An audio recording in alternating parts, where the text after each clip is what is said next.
Sarah, you're admitting everyone or you want me to? I can admit them.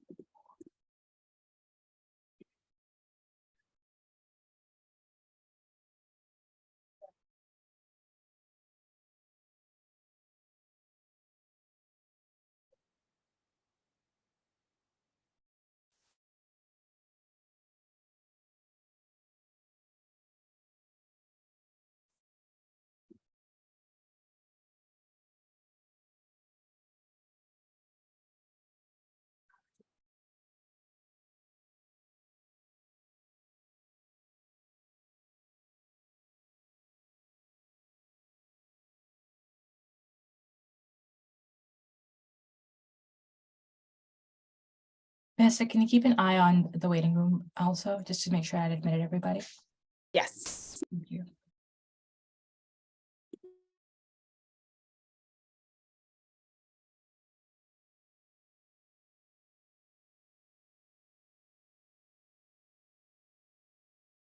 Good morning, everyone. Sarah, do you think we have everyone admitted?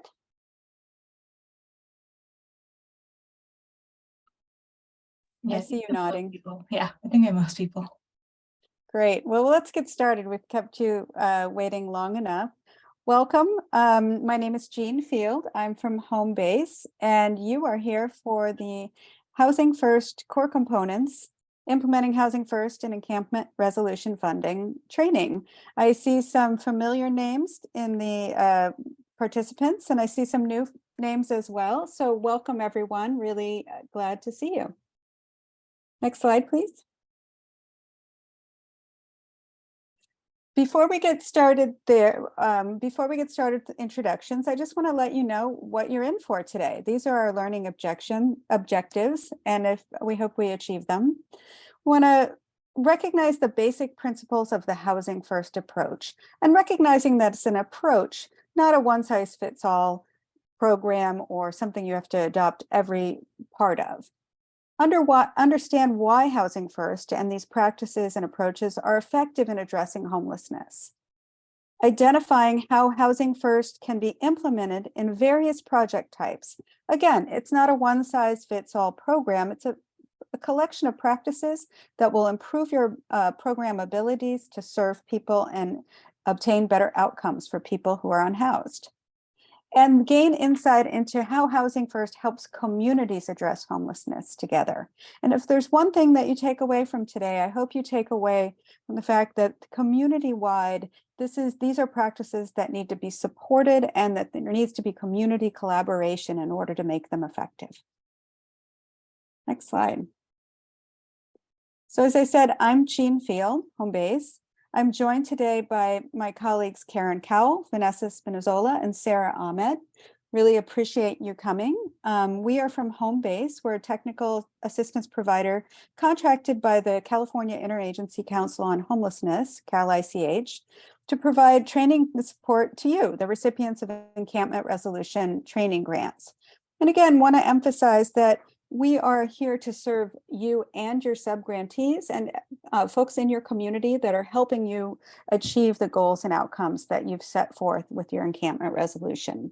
So we're recording this today in the hopes that you'll be able to have this recording to share with your staff, your subgrantees. You can use it in trainings within your community and program. Great. So let's hear from you. First of all, we'd love to hear from you in chat, introducing yourself, saying why you're here. And we have our first poll that I think Sarah's going to be putting on the screen.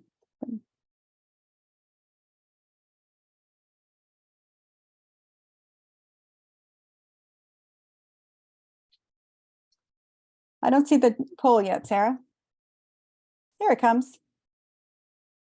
Hopefully everyone can see this. And what this is doing is asking you about your understanding, knowledge of Housing First, so we can do a little bit of level setting about where you are in your Housing First journey.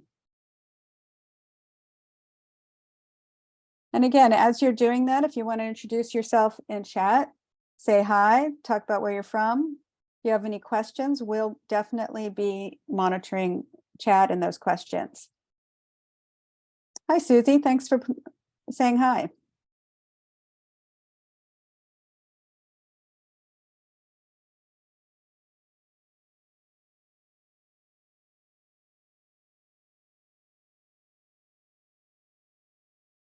We have almost everyone waiting on 4 or 5 more people. Just want to give everybody a chance to answer before I close it. Great. Great, and looks like folks are at the beginnings of their Housing First journey, so perfect. Thank you for letting us know that. Also, if we use any acronyms or technical terms that you haven't heard before or think others could benefit from having a little explanation, please put that in chat and we'll either respond or we will address later. Great, hi Noah. All right. So I'm going to turn this to my colleague, Karen, and she's going to take it for a few slides. Great. Thanks, Jean. Good morning, everyone. Nice to see everyone. Is it still morning? It still is morning on the West Coast. So I'm just going to talk a little bit about what Housing First is. We're just taking a high-level overview because we really want to center this in the work you're doing with encampments and working with people who are either our neighbors who are living on the street and living in encampments. So maybe not as fine of details if you see another Housing First trainings, but we want to get a high-level overview for everybody. So what is Housing First? Sarah, you can go to the next one. I like to think about this slide we put together as the idea of what would be our, quick 30-second, 1-minute response if someone asks us what Housing First does. If, we're talking to our friends and they know we do homeless services and they've heard Housing First, what would we say to them? What would we say to our grandmother if they're interested in understanding what it is? So, Housing First is an approach. It's not, some people call it a philosophy. Some people might think it's a belief. Some people, there might be a church of Housing First, and we're not converting anybody today to believe in Housing First wholeheartedly. It's not a thing you can flip a switch on and all of a sudden you're a Housing First person. It's hard. We're working with people. There's a series of best practices that are part of it that we want you to implement. The emphasis for Housing First is, of course, on permanent housing. Like, we want people to have a place and have permanency. This doesn't mean that shelter and other temporary solutions aren't part of the Housing First approach. It's that we know that without permanency, it's difficult for folks to achieve the last 2 points of Housing First. Is that we know that people can accomplish their any goal best when their basic needs are satisfied. If people are searching for shelter and food and other things, it's hard to focus on their employment or gaining income or their health, for example.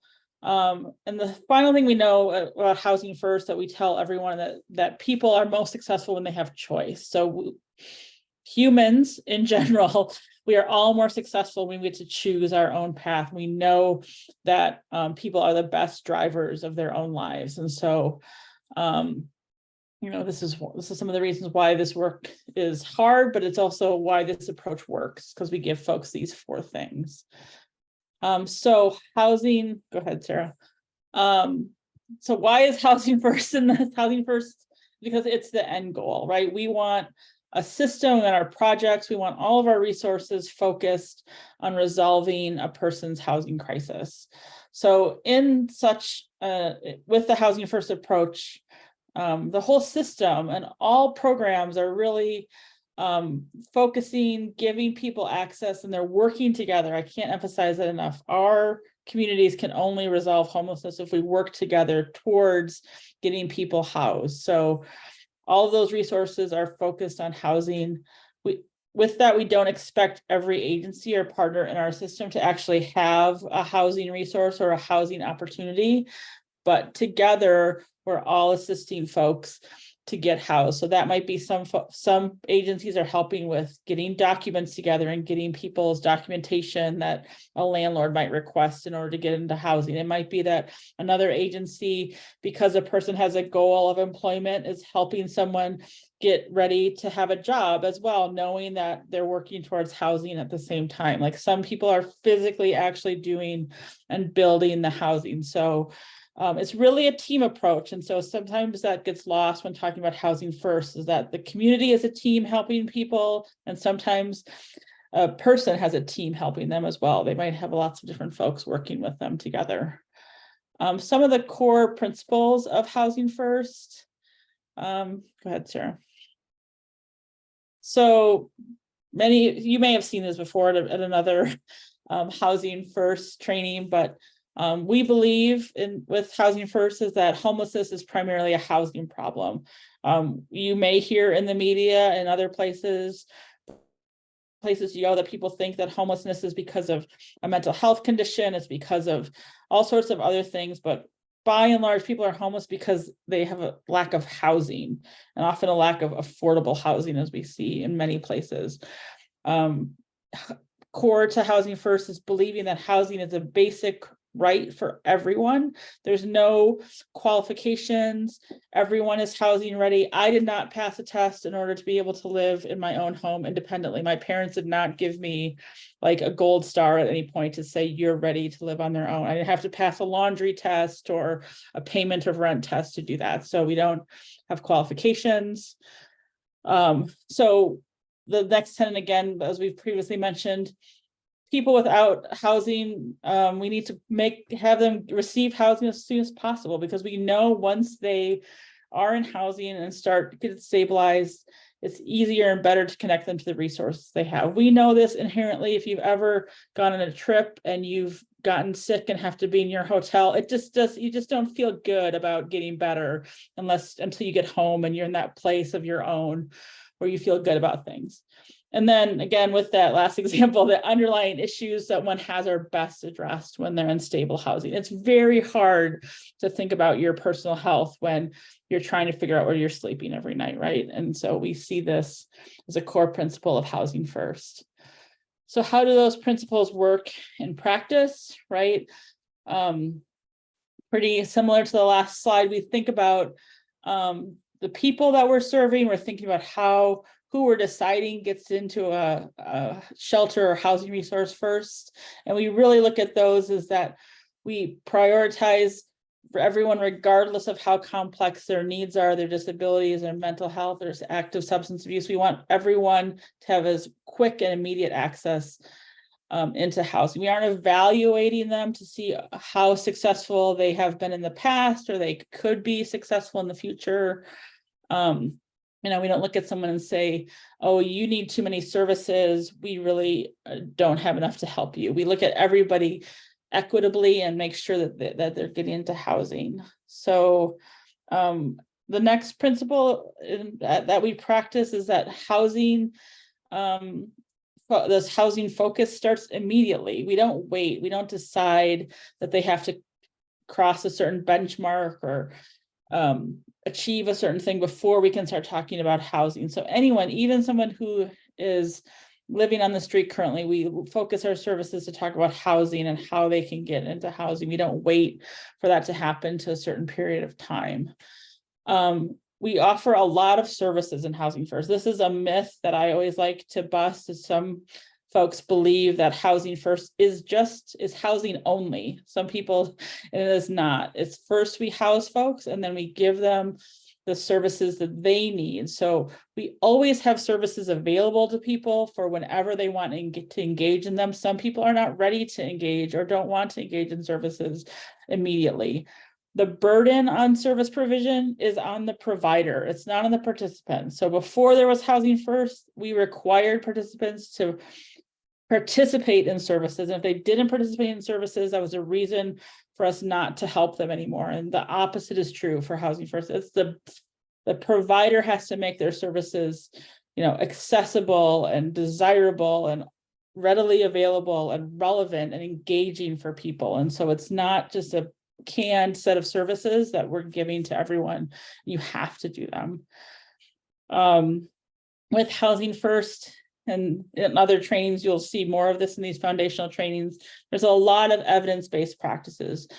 Harm reduction, trauma-informed care, motivational interviewing are all central to making sure that Housing First works, because we're taking a really person-centered approach, and all of these practices are really centered in listening to people and understanding what's happening with them and understanding how we can best help them. And the last one, again, is choice, right? Again, I feel like every time I do Housing First training, we talk about choice and voice all the time. I know having done this work for so long, people know themselves best. They know best what their needs are. We need to respect what they think we are. Sometimes we don't agree. We don't agree with the order that people want to engage in the things they want to do, but that's what they think works for them. And we have to listen to them, and we respect that and work with them in the way that works for them. We know, you probably all know there's lots of folks who experience homelessness for a long time because they don't work with folks who listen to them and respond to what their needs are. So I'm going to pause on this slide just so you can have it up, but we're going to put a question in the chat right now, and I want to know, and it's a small group, so that's really fun. What's one challenge you've encountered with these principles or with implementing Housing First? Like, again, this isn't something we teach you or we give you a training on once and all of a sudden you've internalized it and it's like your new superpower. It's something we have to like work on and evolve, and we have lots of challenges with it. So I'd love to see what folks are thinking about or what challenges they've encountered.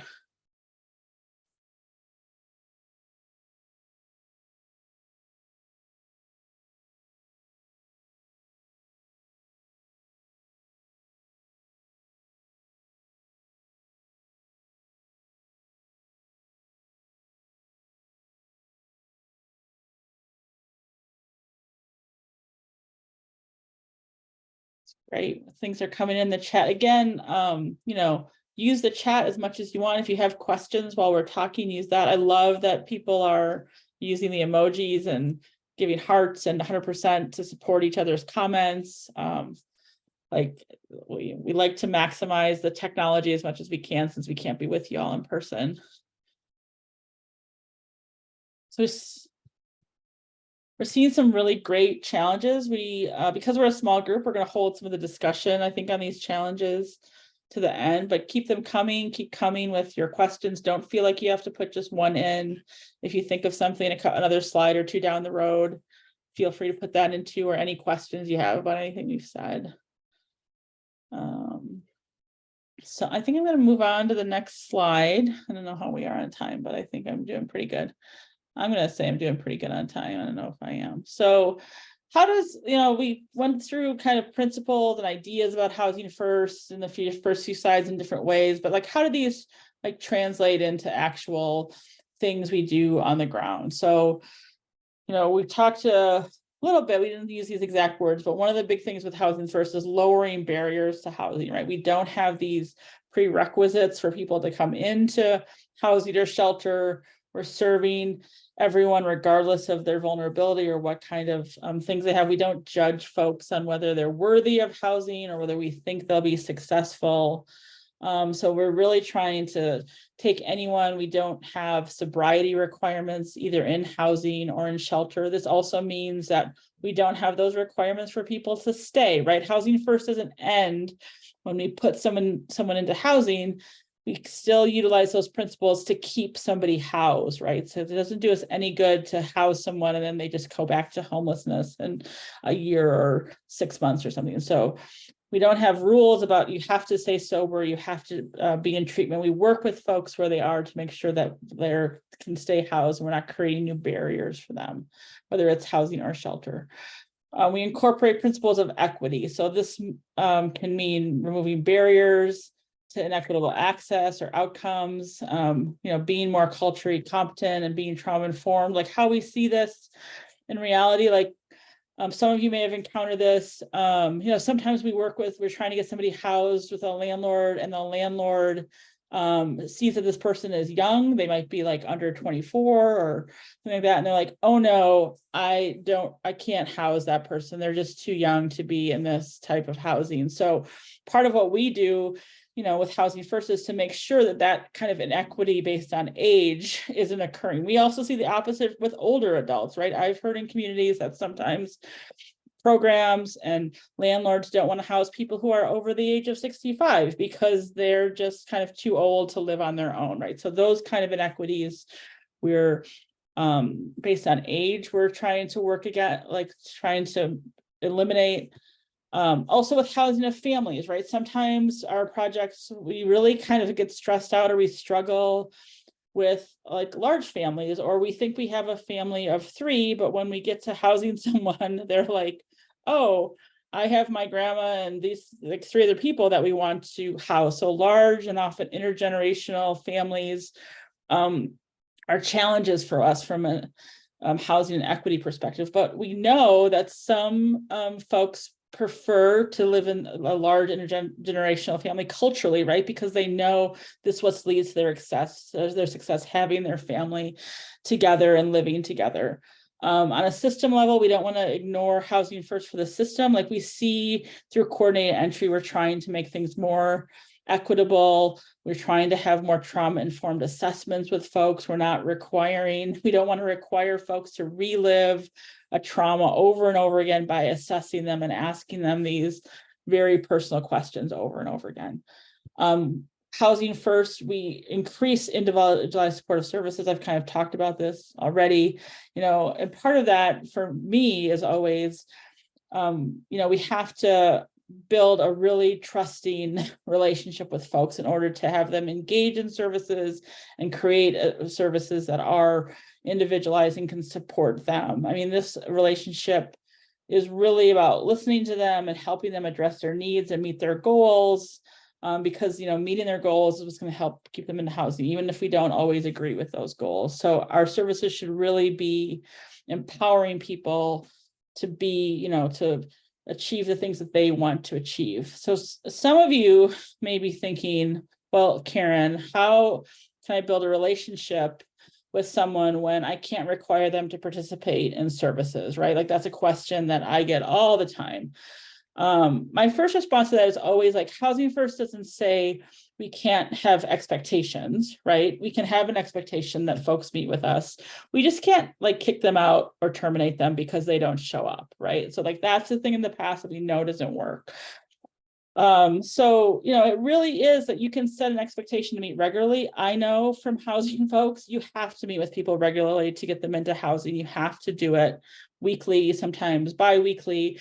So if you set that expectation early and you're building this relationship, once they're housed, they are likely to continue to engage in services, to call on you when they need something, to do those sorts of things. But it really is a relationship focused idea of supportive services. My example that I always give to folks is when I ran a permanent housing program, my folks, they were so excited to get into their own apartment and they were really excited about it. Some of them I knew from a different program that I ran. And so we were talking.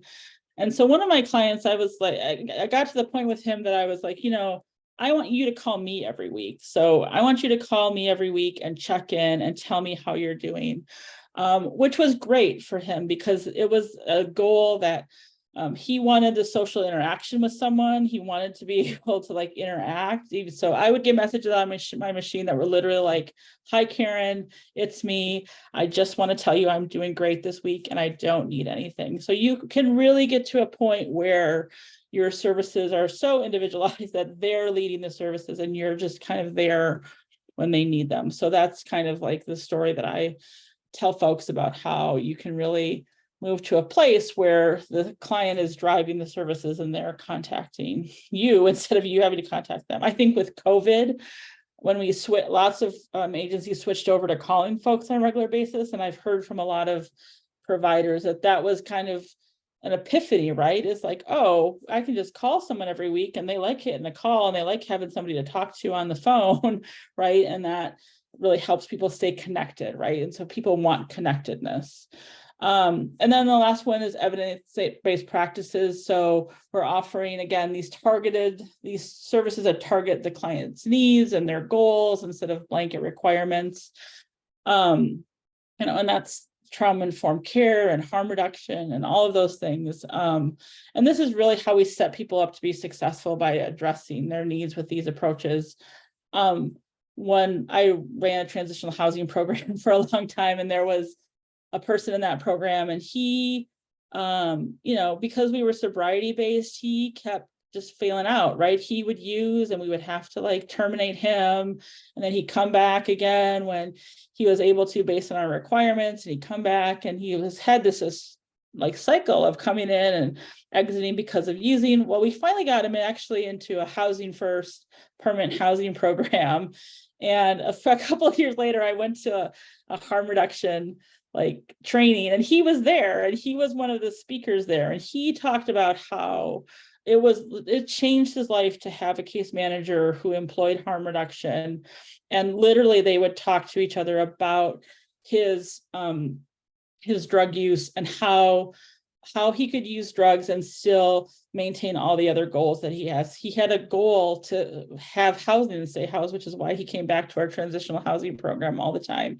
He had a goal of having better relationships with his family, right? And so he needed to make sure he could manage his drug use for that. So he was, a huge success story for himself, but also for this model, because he was able to still use in the way that he wanted to, but he was able to stay housed. Like I saw him 2 or 3 years later after he left our program. And so that was a big win for using evidence-based approaches. So I'm going to pause and take a drink, and I'm going to pass it back over, a drink of water. I just want to clarify that, to Jean to take us into some of the ideas about Housing First. Great. Thanks, Karen. I never doubted you. I wanted to first say, so we're going to talk a little bit more. We're going to go a little deeper into some of the things that Karen already talked about. And it's really Housing First. What I like to call it is lowering barriers, increasing support. It's the yin and yang of the whole cycle, is in order to let folks in and make sure they can be housed with all of their personal challenges. Some of those challenges which may be managed, but may never go away, right? Being honestly, but letting them into housing, we have to increase the supports that each program and the community gives that person, right? It's not just one case manager, it's the community of supports and helping and build a community. And I really want to thank you for some of the comments in the chat, because you're completely right that Housing First is a dirty word in many communities. I tend to, when I go to those communities, and this is one thing that I would advise, don't even use Housing First. Talk about the practices. Talk about how you are increasing supportive services for housing stability, and that you're lowering barriers so that all people have access to those supportive services.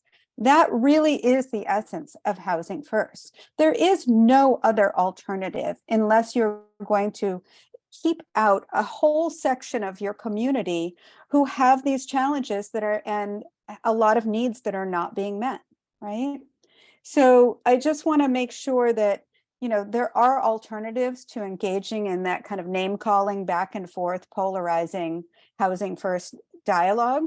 Just talk about what you're doing and what successes certain practices are achieving, and how you're doing that. I think that can be very effective. I also just want to take a breath, and we will get to some of the things you put in the chat, but the challenges are real. We're not here to pretend that this is easy, or as Karen says, you need an overnight, just a switch and it's going to happen overnight. I really like the comment in chat about what are some of the challenges of Housing First, is being patient, because really, especially for recipients of these encampment resolution fundings, you are literally starting from the ground up. You do not, or may not, have control of every aspect of the system. But what we want to talk about is things that your program can provide, and how to access community partners that can support you and lift up the folks that you're serving. Because that's what Housing First is really about, is lifting up those individual people and finding their path to housing. And that pathway is different for every single person. So when we talk about increasing access, I want to just reiterate, Karen wrote a perfect story in terms of most people who have substance use issues, behavioral health issues, all sorts of challenges are in housing. And we know that they can remain stably housed, and that the differentiating factor for people who are living in the streets and people who are living in housing is housing. That doesn't minimize their other challenges or needs for support, right? But almost everyone who is in housing either has or knows someone who has faced one of those challenges that are being used to screen people out from housing. And we know we don't need to do that. What there may be a need, and I'm just going to put that out there, is that programs may need to change their staffing, how they envision delivering services to people, so that they have adequate supports to serve the people that they want to serve. Okay. So again, we're accepting folks that have substance use issues. We're accepting folks that have behavioral health issues. And we're not requiring them to complete a one-size-fits-all service agreement. Can we have a service or case management agreement with folks? Absolutely. Can we have a step-by-step engagement process that helps them work on their goals? I hope so. That's a best practice. But should we, if someone doesn't contact you or doesn't call for 3 weeks or doesn't come to their behavioral health appointments, should they be denied services in the future? No, because they're the folks that need it the most, need to have sufficient staff and sufficient services to offer someone that will take advantage of them. One of the other things that I saw in the chat is the struggles of housing folks that have some of the challenges like poor credit, financial history, lack of rental history, criminal convictions, lack of income or income history. All of those challenges are real. And there are lots of things, especially at the first engagement level. If someone has a goal of housing, it takes some time to resolve some of these, but you can help and they need help. So partnering with legal services organizations, partnering with credit organizations, talking about how to help someone figure out what their situation is. We do know that especially for folks who are living unsheltered or encampments, they often lose documentation. They have to get paperwork over and over again because their possessions may be taken when they're moved, they may be lost. So helping folks put together a package and overcoming some of the barriers that poverty has inflicted upon them, and to help them one by one address them. And also understanding that some of these factors are not going to go away. Someone has multiple evictions on their records or has no rental assistance or rental history because they've either been living with family, they've been living in an off-market unit where they're just paying cash every week for a room. They don't have a rental history, right? Even if they've paid for that room on time every week for years, they're not going to have the kind of history that a landlord is going to look at. And so programs working with the landlord community, telling landlords, this is what we can offer this person so that we can meet your needs as a landlord to get paid every month and to not have somebody default. Those are part of the program. And again, that doesn't mean every outreach worker has to provide that, but understanding where in the community that person can get the service and having faith that those services exist so they can continue to help somebody on their road to housing. Programs really work to meet individuals where they are. That is the essence of increasing access. So where they are physically, meaning are they in an encampment, and where they are in their housing journey. Have they even dared to dream of housing? How many times do you have to pick up a phone or knock on a door and be told no to give up? Just think of your last encounter with bureaucracy that was not part of your professional life. How frustrated you were. I don't know, I may have said some words that I would not say on a recording. And many times I've eventually given up And fortunately for me, I have some resources rounds. The clients you're serving have been told no so many times that many of them have given up, and you are their resource to find a workaround of that bureaucracy and those frustrations. So just want to understand that many of those barriers were a result of some of the being turned away from programs. So turning them away one more time is just going to make that situation worse. So that's what we really mean by meeting folks where they are. Also, one narrative that, I was talking to an outreach worker and they were very, very frustrated because they'd been working with somebody who thought that they could get on disability and wouldn't have to work. And the outreach worker thought, they can work. I've sent them there's people hiring just a few blocks away. I know that they can get this job, and I've offered to walk them to this job appointment. And I don't think they're going to I don't think they're really disabled. I don't think they're going to get on disability. And taking a step back with that outreach worker and think, okay, whose vision is this? If you're working through the client's lens, it doesn't matter whether you think that person is going to be on disability. One of those things is you can connect them with the system, support them through that system. And if indeed they are not eligible, then help them regroup and think about other plans for income. But it's not to make in terms outside of your control. So meeting them where the client's goal and vision is, trying to gently guide them towards something that's realistic and manageable. But in the end, it's not your decision to make. It's that person has a right to their own plans, and to support them in direction and their other goals is really what the work is all about. And it's very hard work, right? So next slide. So, and again, once you've decided as a community, as a program, we are working with folks who have a lot of barriers. At that point, needs to be a very deliberative decision to increase those services.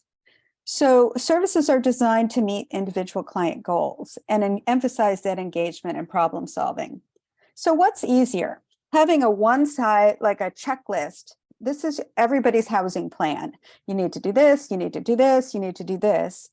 That's pretty easy. And if you've got 40 clients, maybe that's the best you can do, but that is not sufficient. In a housing first world, each one of those plans is going to be individually tailored to that person's needs, right? So if, so for example, using Karen's former client as an example, if someone wants to say, I am really committed to looking for housing, but I am using substances, directing that person to harm reduction resources where they can talk with someone who is qualified and competent to address their substance use issues and meet that goal, and somebody who is qualified and competent to help them find housing resources that don't ban people that are using.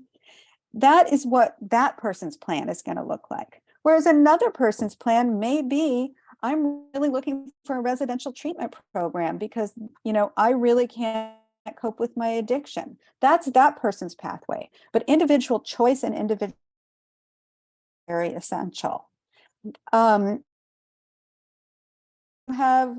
more support staff, more outreach workers out there so that they have the time and energy to talk to more people. I'm going to go off camera because my internet is telling me I'm unstable. The services are housing focused, and that program staff have access to all of the community resources that will help them do their job. And I just want to re-emphasize this, that it's very difficult to be an outreach worker when you're trying to build a bridge to housing, but you don't know where that bridge leads to, right? And so making sure that there are community groups that can help create community with the client. There are programs for households with aging adults. So perhaps one of the folks you're working with is a senior, maybe has some physical limitations or has difficulty connecting. There are some day centers, there's some supportive services A landlord is reluctant to rent to an older person. Connecting that older person to in-home supportive services and showing the landlord that this person's needs are going to be met can be very helpful. And really trying legal help to help repair bad credit and also to maybe clean up a criminal history can be really helpful. And engaging with all of those community supports while you're working with the client directly on their day-to-day needs as well as their housing plan can really lift up a client's ability to take those next steps. Also, we want to make sure, and we're going to be providing some trainings on this upcoming, and we really recommend that you attend or provide recordings of practices like harm reduction, motivational interviewing, and trauma-informed care. These best practices really help frontline workers especially avoid fatigue, avoid empathy fatigue, and be able to understand the reactions of the folks that they're working with so that they can better serve them. I like to ask the question, how many times have you said no when what you really meant was, I can't deal with it? Or how many times has someone asked you a question and you're like, no, and what you meant was not now or not this way? And so the same is true for so many responses that we give, is they're coming from our past experience and our present situation, and helping to see that within context can be very helpful in order to engage with folks. Next slide. So again, planning for success and stability. We know that most of our encampment resolution funding grantees are really focusing at the front end, focusing on folks who are unsheltered, unhoused, focusing on providing some interim housing shelter opportunities. But what we're really planning for is finding housing for folks in which they will succeed and thrive. And that means working with community partners and understanding as a community what those options are. So I just want to give a little bit of an overview for permanent housing policies to look for. And even some interim housings can also should have this. But your occupancy agreement or your lease should be very separate from your case management plan or service plan. So when I should not be evicted or kicked out of a program for maybe violating something that wouldn't be on an ordinary lease. So maybe that's alcohol consumption, for example. That doesn't mean there are no rules. Of course, Housing First does not mean no rules. There are behavior-based rules that are based on safety and security for other people and that person themselves. That's fine. But for minor violations or not following a behavioral health plan, not calling their behavioral health worker, for example, that should be a separate case management goal versus a lease or an occupancy agreement. Program termination rules, they should be very clear and very based on threats to safety rather than status behavior, or is what I like to call rather than I'm walking around screaming and threatening folks versus I'm drunk, because I could be walking around screaming and threatening people sober too. So we want to focus on the behavior-based rules that actually provide offer a threat to the environment, right? And policies should be clear and designed for success. How many of you have seen rules or even been subject to rules that really seem to encourage failure? Like you look at a rule and you know that you're gonna mess it up. I like to tell a story is that I worked with a housing provider that provided supportive housing, and they had leases that had all sorts of terms and for possible eviction that a normal lease would not contain. One of them was, you must not be annoying. And I like to say, my husband would have been kicked out of that place in a minute because he's super annoying, right? So why have that? What does that even mean? And how can that be a cause for eviction, right? Now, does that mean threatening and harassing staff members? That's a different thing, right? Physical assault, totally different thing. Creating an unsafe environment because you have too many flammable objects in your room, or there's a lot of food that's inviting in vermin, different situation in terms of consequences, right? And again, just all of the staff should be trained and supported in client-centered practices that help clients achieve and succeed in a program. And I'm just going to wrap up this section with why housing first.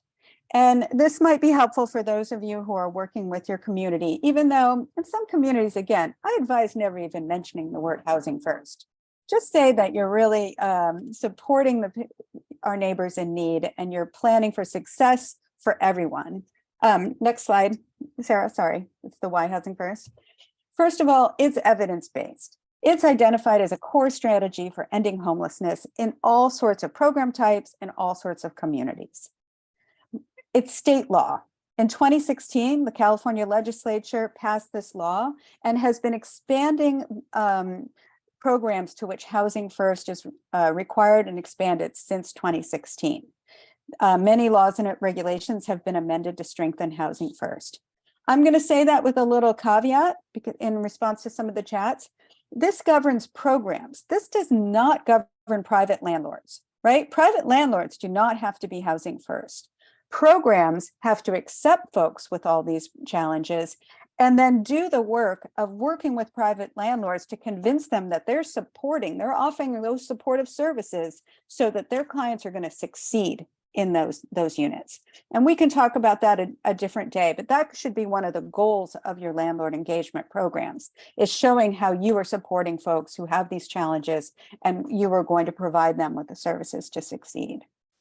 And again, it's a funder and community priority in a lot of communities, because really, what is the alternative? If you're not housing first, if you're keeping people out of housing, you're doing exactly what the community doesn't want, which is keeping people on the streets, forcing them to live in inhumane conditions, and really taking a toll on everyone who lives in that community by seeing that suffering every day. Mm-hmm. All right. So I think this may be where I hand it off to Karen.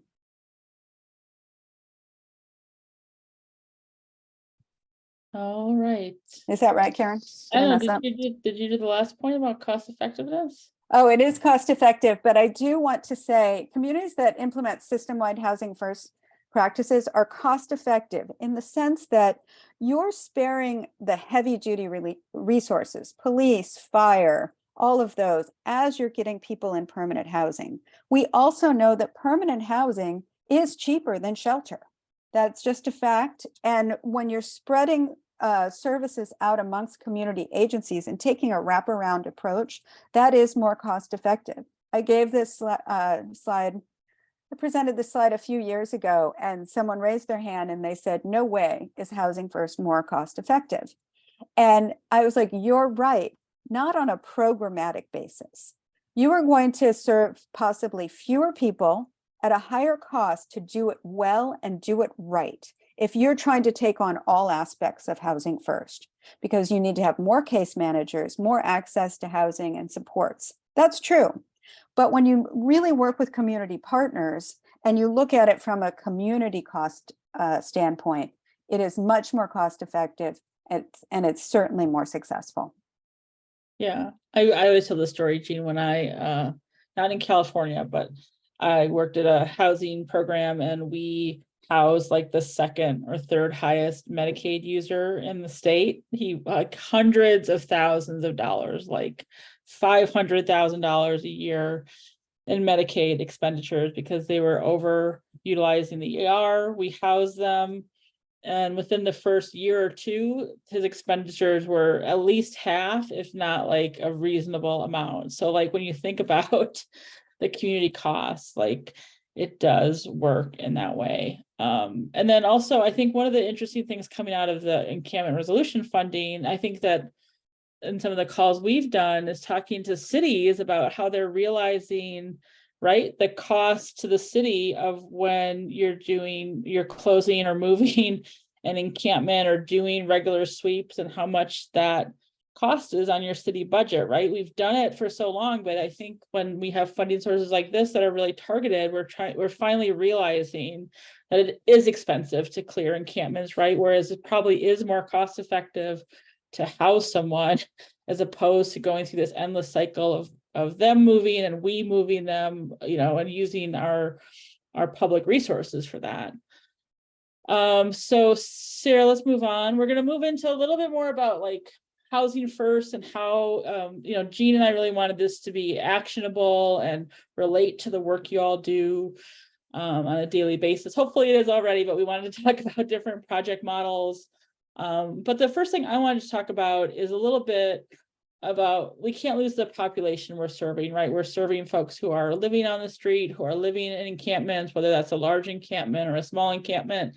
So we just want to do a little poll just to kind of like reflect a little bit and think about the folks that we're serving, which is it's a challenging population. Like, we're not going to lie about that. It's challenging to work with folks. So Sarah, if you can move to the next slide. We just wanted to think about what are some of the things that makes this work challenging. And because we did it as a poll, you only get to pick one. So pick which one of these seems to be what's kind of the most challenging one that you see. If you're frustrated by picking one, feel free to put in the chat some of the other top 2 or 3 you have with that, so we can just see where folks are landing. But what do you find most challenging working with encampment residents?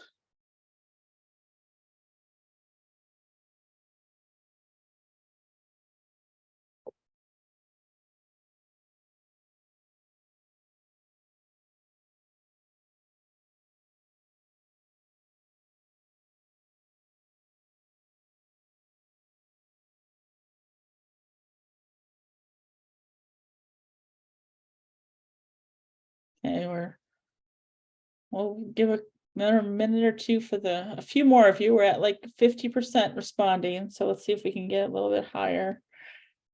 Come back to the screen for a minute to do the poll, and then we'll.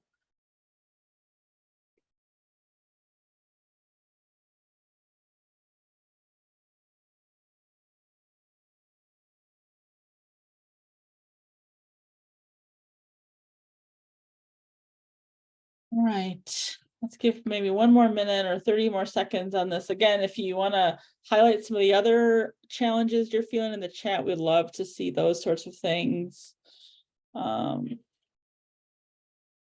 Let's see. I think we can probably end it. It looks like our top 2 are lack of available housing. I just have to say that excites me, because I'm always worried when I do a poll like this that a lot of the options are about the people that I worry that, people are going to think it's just a person thing, and it's not, right? We lack a lot of affordable available housing in our communities. The next highest is, complex needs, right? And that's a real thing. So we did this poll just because when we think about housing first, we always want to think. Sarah, you can go on to the next slide, please. We think about like who does housing first work for, right? So like, yes, we structurally in many and almost every community in America, to be perfectly honest, we have a lack of available housing for a variety of systemic reasons. But that shouldn't be our deterrent for getting folks into housing, because we know that housing first works, and we know it'll work for folks in encampments. And like the poll reflected, one of the main reasons is like people do have complex needs. We know that the longer folks are homeless, especially on the street, the more they're maybe decompensating, the more acute some of their challenges become. But we do know that many folks with very complex service needs, like the example I gave with the high Medicaid utilizer, are very successful in a housing first program. I think some other folks were, I think with folks who live in an unsheltered environment or live in encampments, we often see there's a lot of trust issues, right? They've had challenges trusting folks who provide services. They've been turned away from shelter or other affordable options.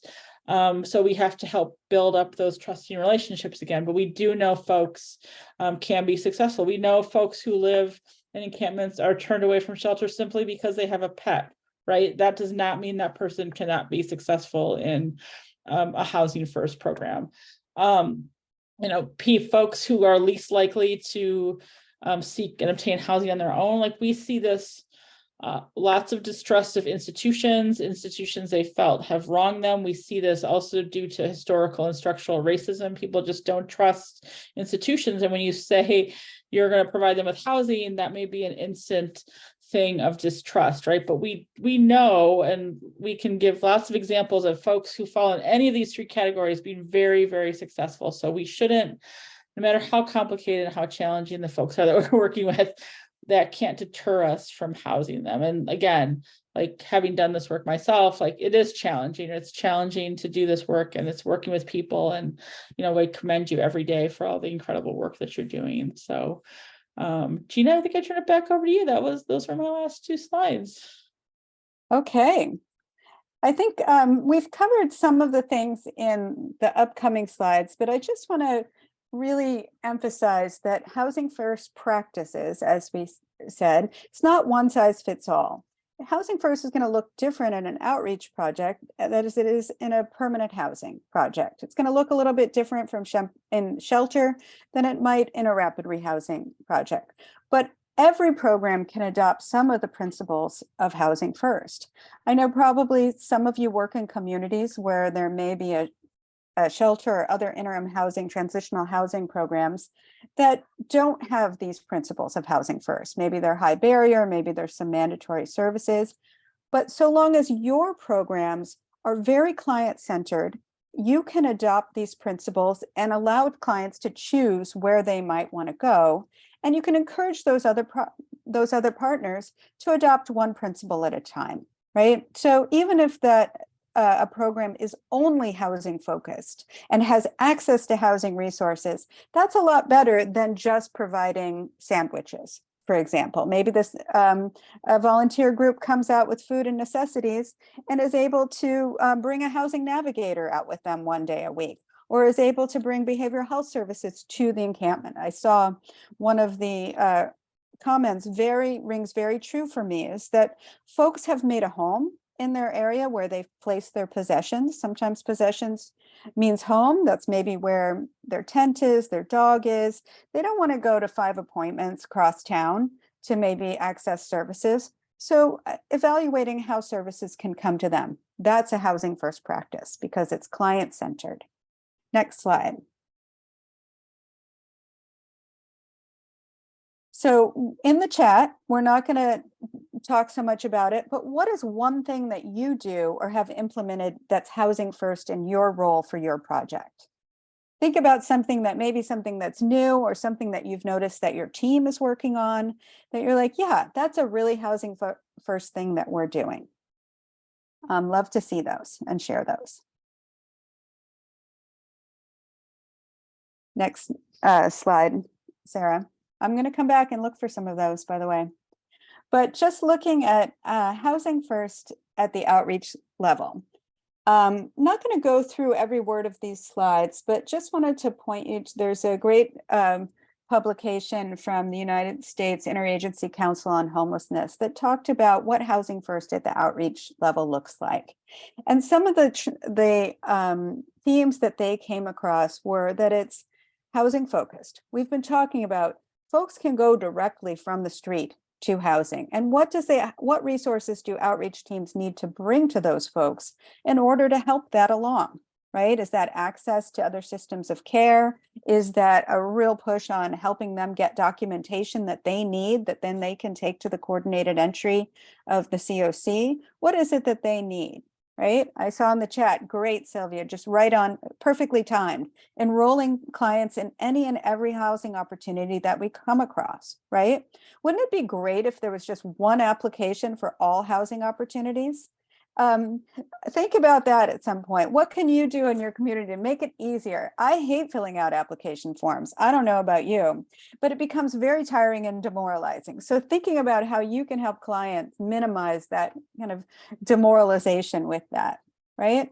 Starting with the assumption that we can house and support the client. I love that. When you start from that mindset, that's exactly what you're going to do, right? So the other things are, that's culturally responsive. Do you have folks in your outreach team that are from the community, that represent the community, that know folks in the community? think that can be very powerful. I once asked a person who ran a shelter that was targeted toward Asian women, it was called. And I said, oh, what cultures and ethnicities do you typically have at your shelter? It was a community I didn't know. And she said, well, it really depends on who we have working for us at the time. We get in folks to our shelter depending on the culture and ethnicity of the folks we have working there, because they have inreach into that community. That really stuck with me, right? It's like, if you want to reach a community, make sure that your program looks like their community, right? And we talk about people with lived experience, but language access, but community inreach can be very culturally responsive as well. It's person-centered, it's trauma-informed. There's emphasis on safety and harm reduction. And by safety and harm reduction, that's to your outreach teams as well as for the folks who are living there, right? Is it safe for someone to have to go across town for an appointment and come back and their things aren't there? Is it safe? Maybe they're there because they're hiding from someone. Is it safe to really say we can only serve you at a different place? And then making sure that that coordinated and comprehensive care is there. I have some slides that talk about some of those. Next slide. So basically the goal of street outreach is to provide that bridge, right? But making sure that bridge is not just to a service or to a shelter, but it's really to permanent housing and helping folks take the steps across that bridge. I've met a lot of outreach workers who were incredible at building rapport. And building rapport is great, but what are they building beyond rapport, right? So how do those outreach workers have the tools and the community supports to reach those housing focused pathways? Because they can be invaluable in helping folks express their needs and be an advocate for those needs, but making sure that they know that they can be housed, right? Next slide. And again, we've talked about this quite a bit, but person-centered, trauma-informed, and culturally responsive care. Very important to use that harm reduction approach, motivational interviewing, and really understanding the communities in which they work and providing a safe and secure person to be that bridge to the wider communities. Right? And again, if somebody says no to multiple opportunities, and every day the outreach worker comes by and says no, that doesn't mean that that person is going to be written off as someone who can't be reached. Next slide. And again, coordinated, collaborative, and comprehensive. I've condensed some of these. Oh, I used another C. So so many C's, but really, again, that's really uplifting the notion that if you're providing outreach workers, one of their skills is access. They've done this before. They know where to go to find these services. And if not, they can call their case manager or their team lead and say, I have a client who needs this. Where can we find that? I have a client that doesn't know where their doctor is or doesn't seem to have access to doctor, and I think they're sick. Is there a medical outreach team that's here? Because many communities now have street outreach medical teams. Some of those medical teams are very separate from the teams that are providing other supportive services. Finding out what are the other outreach teams serving your community and coming up with a collaborative and aligned response, so that you're sharing resources and sharing information to help those clients. Next slide. I love these suggestions in the chat, by the way. These are really helpful. So what does housing first look like in shelters and, for lack of a better term, temporary housing options? Because really, low barrier emergency shelters or interim housing, room key, whatever you want to call it, their main goal is to provide decent, safe, and non-traumatizing accommodation and support during that temporary stay for people who lack other safe housing options, right? And then helping them get connected to needed supports and connecting to a rehousing pathway, right? As quickly as possible. And so it's person-centered, It's crisis oriented. We know that folks come into shelter in crisis typically. Worked with a shelter who wanted to talk about how long that they needed to wait before saying somebody was going to be evicted for or sent out for non-engagement. And I said, how long do you wait now? It's like, well, we don't have clear rules, but sometimes people come into shelter and they don't even talk to us. They just sleep for a week. I was like, that is a classic trauma response, right? And so you wouldn't want to have them come in, sleep for a week, and then send them outside again. Talk about what those next steps might be for that person at their own level. You know, where are they right now? Do they need some behavioral health supports? Make sure somebody's looking after them, but also giving them the space to take some steps because they've come in clearly from a traumatic state.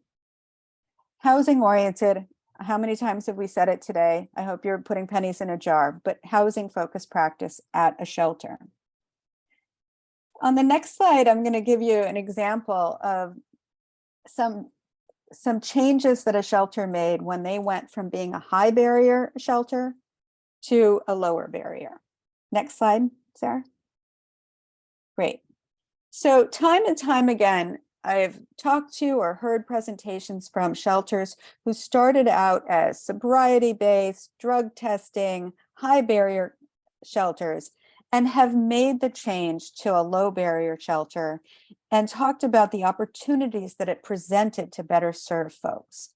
So when we talk about a high barrier shelter, we're talking about random drug testing and searches, including at intake. We're talking about rigid rules, curfews, no daytime services. So you have to leave at 7 a.m. No possessions, no pets, or you can have possession as long as it fits in one of these small plastic tubs, right? One size fits all mandatory service plans. So by the end of week 1, you must do this. By the end of week 2, you have made these appointments, things like that. Typically, those high barrier shelters have negative reputations in the community, that they're unsafe, especially if they're congregate shelters. They're unwelcoming to certain communities due to bias. There's frequent denials of services or evictions. There's no connection to the housing system of care. So these shelters were existing solely as a place for people to sleep and eat, right? And staff at those shelters really act as security rather than a support system. And that changes much of the dynamic of the shelter and their jobs. And opportunities for change include making rules based on safety and behaviors, not sobriety, supporting clients to succeed, and training shelter staff in de-escalation, trauma-informed care, and having those strong connections with housing navigation and providers. Again, this does not happen overnight. This is a process, but can really be helpful in terms of changing the way that the community delivers services to folks who need housing. Next slide. And again, just want to reiterate that in Housing First systems, all slides lead to housing. And so they don't just do, I think the graphic didn't come through on this one, but in the original graphic, there's a picture of a house in the middle of this one, where it's basically the whole system revolves around housing, but never leads to housing. And that's not how we want to serve people, right? Because look at the expense right here, just looking at the system of care and how much that costs the community and what human cost as well. And at the very last slide, Sarah, if you want to, there's the picture of the house. Thanks, Sarah. You were trying to be fancy on me. Next slide. Here's just a little doodle of what housing pathways can look like. And keeping in mind that they're individual for everyone, you can see someone who can go from the streets. Maybe they need respite housing. Maybe they're extremely ill or have some medical care that they needed. But making sure that that respite housing is not sending them back out into the streets, but has a pathway to permanent housing. Making sure that all of these interim types of housing supports, bridge housing, shelter, transitional housing, making sure that they are part of the system of care that leads forward into permanent housing. And also being very aware that all the folks on the streets, encampments, and vehicles, they don't need to go to interim housing. They can also go directly to permanent housing, and that permanent housing can look very different for each person. It can be what we think of as kind of permanent supportive housing or affordable housing, which is something that's subsidized and maybe managed by the community. But it can also be to family or friends. Maybe they have they've relocated with family or friends. Maybe they've received enough supports that they can go to market rate housing with maybe a couple of years of rapid rehousing support. Maybe they're a veteran. Maybe there's someone that has a criminal history and is in justice involved housing that actually leads to even more types of housing afterwards. So anyway, thinking about what your community offers and acknowledging that everyone at every place in the system can lead to permanent housing and working with your system to help that. Justice involved housing. Vanessa, I'll let you give a definition of that, but unless you're off screen, but it's really a housing pathway for people who have been in the carceral system. Does that make sense, Vanessa? You'll do a better Yeah. job than me. No, absolutely. And there's some specialized housing providers and nonprofits that focus solely on the reentry community. And a lot of times they have peer mentors and other formerly incarcerated people that have the same experience as people that have been incarcerated, so they can kind of help them navigate all those obstacles when they come out. So I don't know of any national organizations, but there's likely some reentry providers in your community that, like the reentry coalitions and reentry task forces, will know a lot more about. I was gonna say, often they've developed relationships with landlords, so they will take folks regardless of their background. Some own their own housing, but often they're doing like a lot more landlord engagement maybe than we see in some other types of projects or for some other populations, so that they don't they know that they could take someone with, you know, whatever's on their criminal record, and they're not going to be denied housing, right? That doesn't mean a background check doesn't occur. Like what I see a lot, that background checks are run, but whatever it says doesn't deter anyone from getting housed, right? So sometimes we see that as a thing too. I just want to like note that there's a lot more landlord engagement probably with justice, that model, than maybe we see with our models. And I wanted to add in, we want more questions, and we can put those in the chat or we can open it up. But we did get one question talking about some of the challenges in mixing folks who maybe want a sober living environment with folks who don't or aren't sober yet, or mixing folks that have different backgrounds in what I'm assuming is either shared or very adjacent housing. And I think this pathway is one of the things why this is so important, is because people do choose their own, you know, or want to choose their own living environments. And having the community supports to find a place for everyone is really important. It's not the burden on each individual program, but on the community at large, to be able to provide different types of housing that is supportive of all needs and in their community. Gina, I was also going to say to that, you know, when you're talking about folks who have, you know, substance use as part of their thing, their challenges, for lack of a better term, and some want to live in a sober environment, some don't. I mean, what I found in my experience is that's a great opportunity to bring your participants together and have just a really open, honest conversation about how you can structure the program so that both groups can thrive, right? And so like, again, I worked in a sober living environment, and we were really trying to move towards harm reduction, and we really had like really productive community conversations of what would help everyone feels safe, right, in that environment. If they knew some folks were maybe using substances in their units, but others did not want to. So I think those are really important client-focused, client-driven conversations that can help your project evolve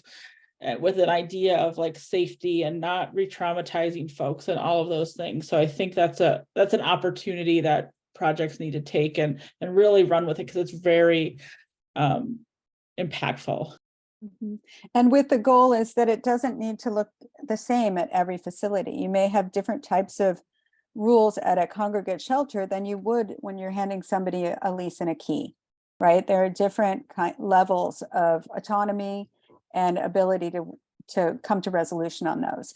And by the way, I just want to say that there is some guidance from HUD and other places to how do you make sober living facilities more housing first. So again, we can just be a lot more accepting and open to some of the evidence-informed practices that support people on their individual journey.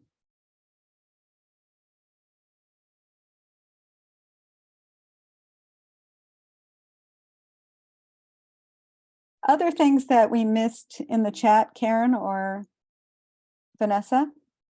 I think you have great answers too. I think we have almost 10 minutes. I mean, one thing I wanted to bring up, just because it's like high on my, is Noah's comment about housing first seems to be predicated on an assumption that there's ample supply of housing available. Gina, I don't know if you wanted to speak to that. I mean, I think maybe, I guess I'll say that. No, I don't think it is. I think, you know, we culturally in America believe that for some reason, everyone should live on their own and live in their own apartment or their own house, right? But I think in reality, we know that that's not the case, right? We live in very high lack of affordable places. Many of us don't live alone for the vast majority of our lives, right? We live with roommates, we live with families. So I think like one of the shortcomings of how we've implemented housing first is this assumption that everyone needs to live alone in their own place, and really people don't want to live alone. And actually it's better, and we're seeing many more shared housing opportunities or places with roommates, or you know, some projects are, it's a way to reunite people with their friends and their family, and they might have one part of the unit be someone who's paying the market-based rent, and then they're subsidizing the room for the person who did experience in homelessness. I think with, you know, where I've, in some communities I know with encampment resolution, they think about how do we, what if the folks in this, you know, people create their own families and their own communities, and how can we house that family or that group together, right? So it's really a point of like, opening up the, you know, the conversation and not thinking of things in such a singular way. Is that, I don't want to like not acknowledge there's definitely housing crises in every community all over the place. So I don't want to say that's not true, but like, I think we are a point in the economically, and we need to be creative, right? We need to like implement creative solutions. Yeah, and Karen, I just want to add, Noah is from like a community in California, like a lot of rural, so it's rural with not a lot of options, a lot of pressure from vacation rentals and others, can be really difficult, but there are also some great organizations that are really focusing on housing in those areas now. And so making sure that you have strong connections with your community planning offices to make sure that they're ready to take advantage of some of the funding sources that the state has come out with, working with local housing developers to really talk about what does your community need, because it is not one size fits all. And so thinking creatively about, you know, what are the needs in your community, talking frankly about that, and seeing if you can work on multiple different levels: private landlords, shared housing, new developments, behavioral health funding for beds. All of those are going to be needed to solve some of this housing crisis.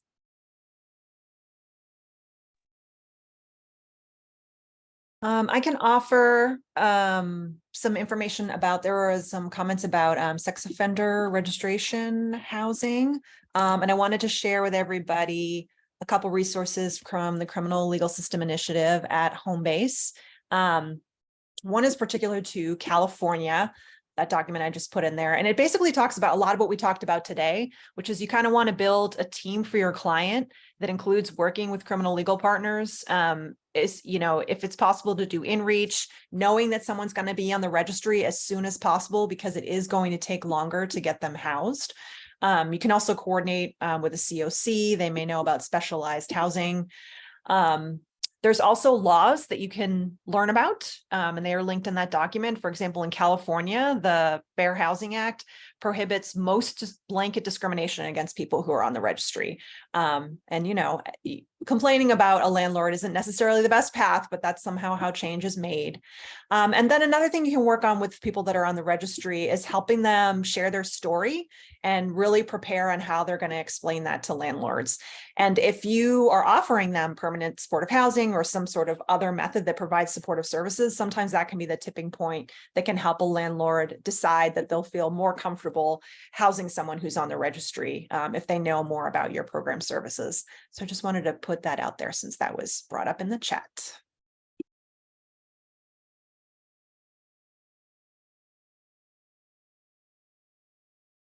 I mean, I think we're open up for questions if people want to unmute and ask a question or ask it in the chat.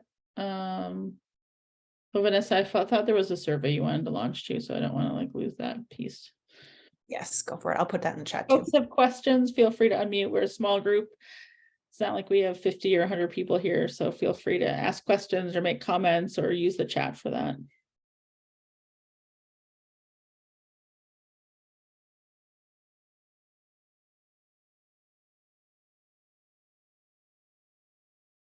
And Vanessa just put into the chat a survey about the training, and hopefully you can also give us some ideas for other trainings that you think might be helpful.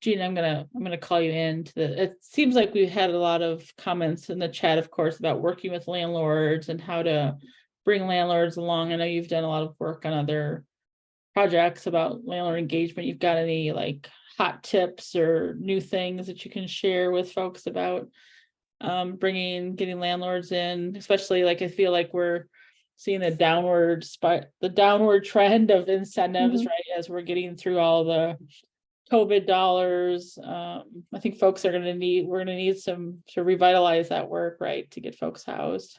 Yeah, thanks, Garrett. I think landlord engagement is, again, you're working on a lot of different levels. And one of the things, especially for our encampment resolution funding grantees, is one thing that I've noticed is like you've worked hard to get someone ready for housing. You've built this rapport there. You've gotten them ready and accepted in a housing program of some sort, or maybe help them find a landlord. But then really making sure that your staff or you have capacity to help follow that person on their journey, to make sure they're getting a warm handoff, maybe even using outreach workers as that face of the client if there's funding for that, because you know that person better than maybe the housing provider does. So if I'm talking about Karen and I'm going to Vanessa, who's the landlord, it's like, you know, Karen has been on this incredible journey. I've been working with her for 2 years. If you have, you know, any kind of problem, you know, I just want you to know that I'm talking to Karen every week, or I've passed her off to another caseworker. Any of those kinds of collaboration that you can do with the housing providers, I think will help support the folks that you're working with. In general, landlord engagement can be also, you know, acting as a realtor, having somebody in your community that is the navigator and the landlord engagement with that specialty.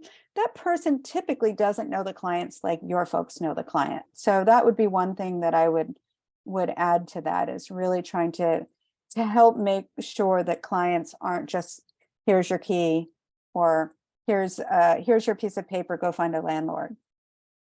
Trying to build some funding and timing for that.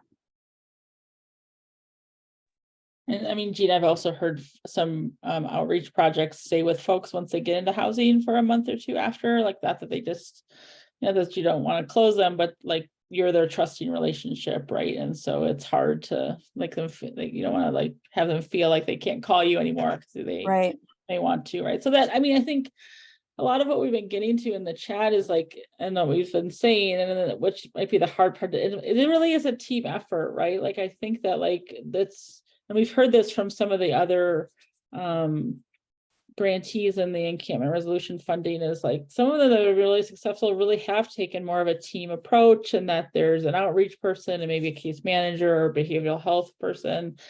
And what they do is whoever the person connects with best is kind of the lead then, right? And then you're all kind of like case conferencing and or talking about like their progress together, right? I think someone in the chat also mentioned that they doing a lot of case conferencing on folks. And so I think that's one of the things I think we lost with Housing First implementation, is it really, Housing First started for folks who are extremely high need. It started with this kind of behavioral health like team approach, and like we kind of lost that, and so the case manager can do it all, and that's a lot to put on one person, right? And so if we can bring more of those team elements in, it does help like for the client to get the best services they can have.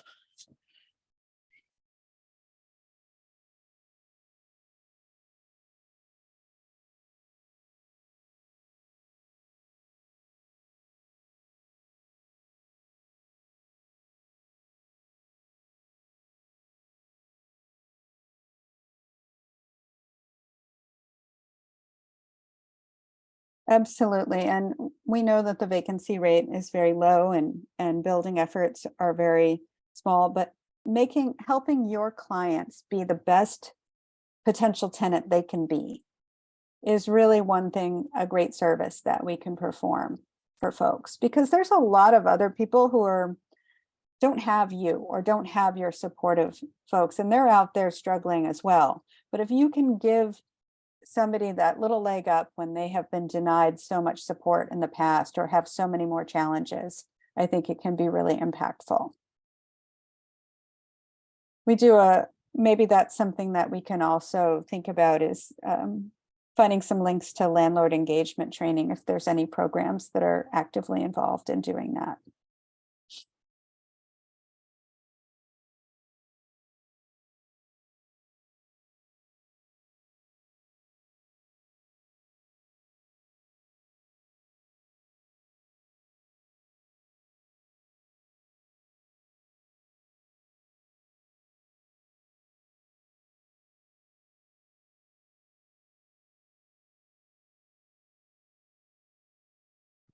Other questions, comments? This is your opportunity to free comment, free ask questions. I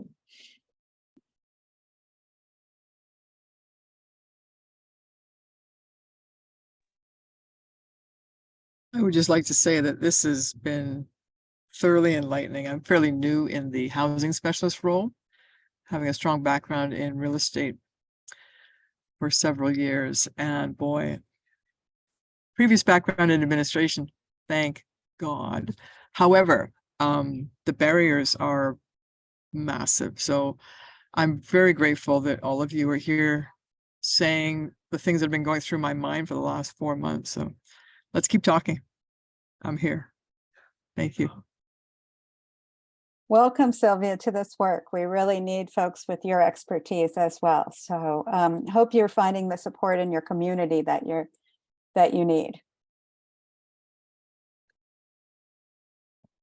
Let's just say that I'm asking the questions, and when I don't get the answer, not the one that I want necessarily, but an answer, sometimes I get silence, which means they don't know what I'm talking about. I keep digging, and I have a wonderful team that are so supportive, and a manager that is unbelievable. And she recommended that I join you guys on this call, and there's others. So I'm really looking forward to moving the needle. Let's move this needle. I'm very happy you're all here. Thank you. Great. And we're offering some community learning group pathways and others, and I hope you're able to join those as well as some of our trainings. I certainly have found that there is strength in numbers and having peers and folks to talk through some of the real, very real challenges. But there are possible solutions too. So hopefully we can connect you with a group of folks that are doing what you're doing.